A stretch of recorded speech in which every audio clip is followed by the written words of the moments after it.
The weekend was fine. It's always too short, but we'll manage it like that. Oh, I understand. I mean, we're in the same WhatsApp group, so yes.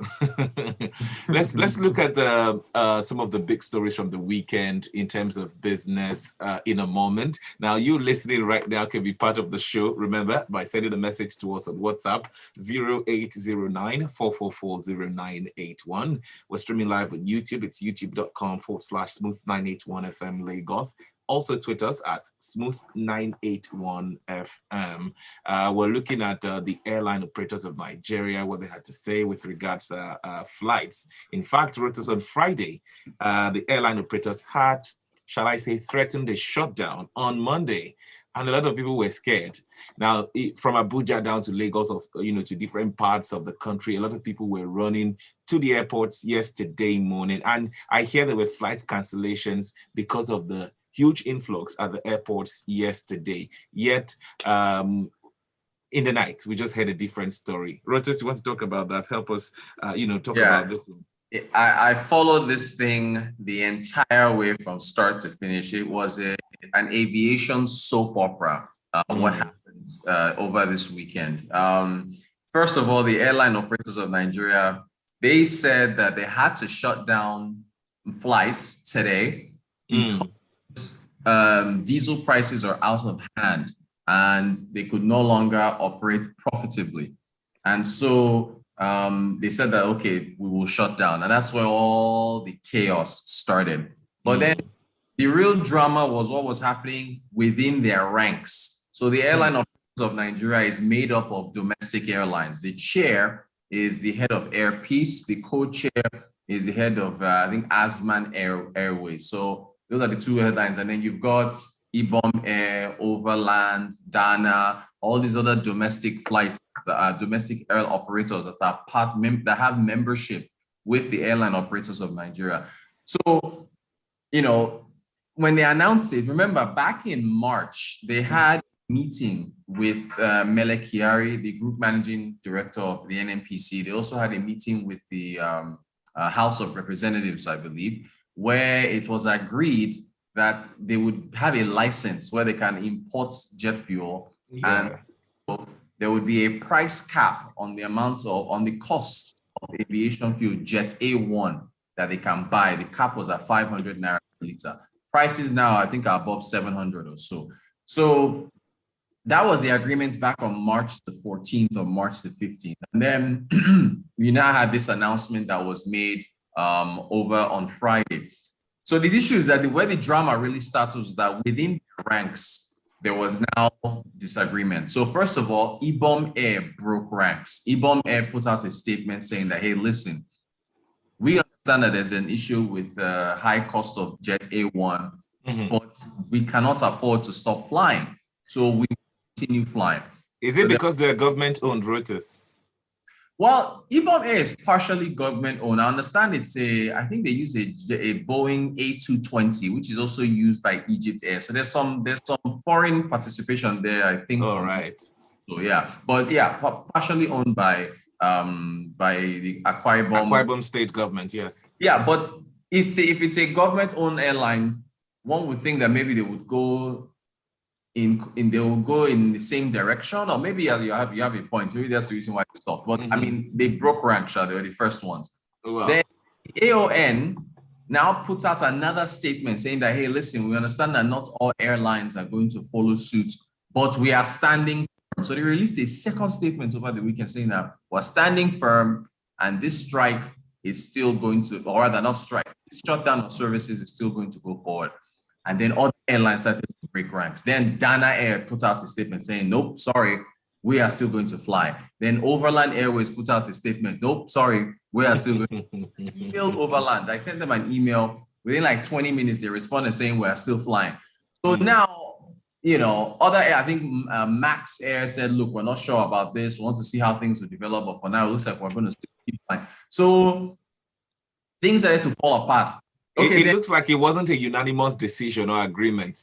Exactly. And once it was a unanimous decision or agreement, now there was an issue. And the thing is, forward, if you look at this, the question now is, can the airline operators of Nigeria speak with one voice? Because if the thing wasn't unanimous, then it wasn't going to be effective. Right.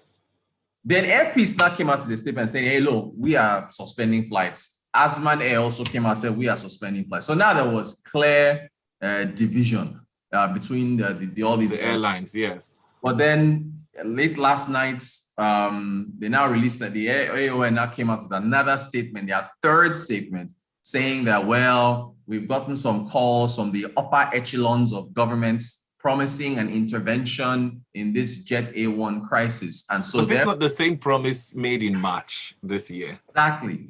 What I'm hearing, according to my investigation, that the landing costs of Jet A1, which by the way is I think a derivative of diesel or so, is landing cost is now above 500 naira per liter. So that price cap of 550 for oil marketers, it doesn't make any economic sense, because if the landing cost of bringing it in is already above 500 naira, you're not going to make any profit by selling it at 500 to, so let's say it's 550. If the landing cost is 550, it doesn't matter whether you're an airline operator or you are selling akara or granules or shoes. Yeah. If I'm buying something at 550, I can't sell it to you at 500. I'm making a loss, right? Mm-hmm. So that is why, from what I hear, that is not working. Now, by the way, they've also accused the oil marketers of hoarding. The same thing that is accused of oil marketers for PMS or petrol, saying that hoarding it to jack up the price. But the oil marketers are saying that's not the case. Because remember, there is an FX component to bringing in anything imported in this country. Mm-hmm. Right? I know the Naira is at 416. That's the official rate.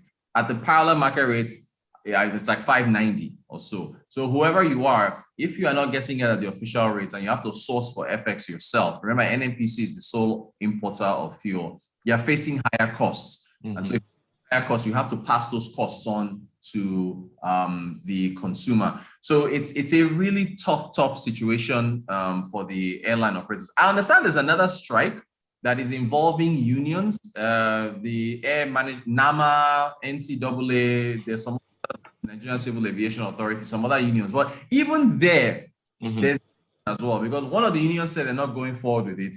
Another one said they're still going forward. That one is an implementation of minimum wage for the unions that work with the aviation sector. So it's all one big mess, right? In the aviation sector. But quickly, I recall that in February this year, they had jacked the price up to 50,000 and above, and we've not seen anything done towards reduction of that rate. Is there still going to be perhaps an increment? Because Air Peace had already said, with the way things are going, it should cost about 120,000 naira for tickets. But we don't want Nigerians to go through that because there's so much hardship already. Are we going to see a likely increase if government does not keep their own side of the bargain? And what is being done to make sure that there's a revert to what it used to be? Yeah, so I think Alan Onyema, who's the founder, CEO of FPC, he clarified those statements. He was like, I wasn't saying that the prices will go up to 120. He was saying that the environment we're in was that prices are, rise in that direction is what he was saying. But the thing is, when you say government's end of the bargain, what does that mean? What like when we ask the airline operators, you that they are shutting down flights on Monday unless something happens. What is the something? And then this is your statement that you just put out where you said that you've got a phone call from the upper echelons of government and there are promises to intervene. What does that mean? Some people say it's a subsidy, that they're essentially saying that government bargain is to step in and pay them the difference between what they used to pay and what they are paying now in order for them to be able to be profitable. But can the government do that? I don't see how that's possible, because already it's paying so much in subsidies for PMS. I don't know if there's any room for them to pay the airline operator. So it remains to be seen what happens for the rest of the day. But the fact that Ibom Air, Dana, Overland, I think Green Airways, Green Air Africa, and so on, the fact that those other guys broke ranks and said we'll continue flying suggests that, it impacts the credibility of the AON. It suggests that they may not be able to call a shutdown of services in the future. But as far as the viability of the airline industry, prices will have to continue going up. That price that you mentioned, I think it was like 30,000. For some work-related stuff, I was looking at, I'm going to possibly Accra and Benin. I was just checking prices for different areas, Abuja and so on. A one-way 30,000 naira ticket is now well above 60, 70. Right. And March, that was March. Now the prices will probably have to go up even more, which will make it very, very expensive. But remember, we're in political season. A number of politicians have declared their run for presidency. There's lots of deals being made. The roads are not safe, and so everybody needs to fly. So exactly, political class, they might be able to keep this going. But as far as the ordinary Nigerian on the street, that's all right, Rotus. Let's chip this one in real quickly. NCC rejecting telecommunications operators' request for tariff increase. When you saw this, what crossed your mind? The regulator is not allowing businesses to raise prices. That's what it means. Now, of course, they are saying they're coming to the aid of you and I. So basically, the ALTIN, which is the Associated Telecommunications Operators of Nigeria, which is kind of like the airline operators of Nigeria, they represent the telcos in the nation. They say, hey, listen, NCC, we have to raise prices for data. You're paying 4 naira 50 kobo per meeting for minutes for a call. So you say, no, it was 6 naira 50 kobo, and it needs to go to 8 naira. And SMS is 4 naira, it needs to go to 6 naira 50. They basically said that, look, it's diesel. Again, it comes down to the same diesel that is giving airline operators an issue. Calls, SMS, they say that needs to go up because their cost of doing business has gone up. The NCC has rejected it. So now that they rejected it, you're basically telling the telcos that they need to keep doing business with costs that have gone up by 35, 40%. So it's a tough thing for a business when you cannot raise prices when your cost of business is going up. All right, let's look at some of the messages that came in on our WhatsApp portal. Benga Komu says, Rotus, why do you think there is so much activity to prevent a shutdown in the aviation industry? It's simply because it's a political season and they need to move around. Austin sends this one in from Satellite, says about airlines, flights, boycott. Money must have changed hands through the back doors or threats from the governments. That's why some of them made a U-turn. Well, I mean, we'll have to see if that is true because they still pay a lot for it. Unless that whatever money changed hands, if that money is able to cover their increase in costs, then okay. But I doubt that happened. Maybe they just told them to relax and let's talk. But they picked a good time to do it because of the political season as we're going through. But still, the bottom line here for today is a tough environment to do business because diesel is really impacting costs for a number of businesses. Right. Let's keep the conversation going on Twitter at Smooth981FM. Remember to tag Rotan Quote in it. And let's, talk about the NCC rejecting tariff increase for telcos. Also, the aviation sector. It was a beautiful conversation this morning with you, Rotus. We look forward to tomorrow, Tuesday at 6:30 as we dissect some more interesting stories in the world of business. All right. All right. Thank you, sir. See you guys tomorrow. Thank you, Rotus. The show continues till 10. Stay with us. Express, brought to you by EnterSwitch. Thank you, everyone, for being a part of the show. We need to go now.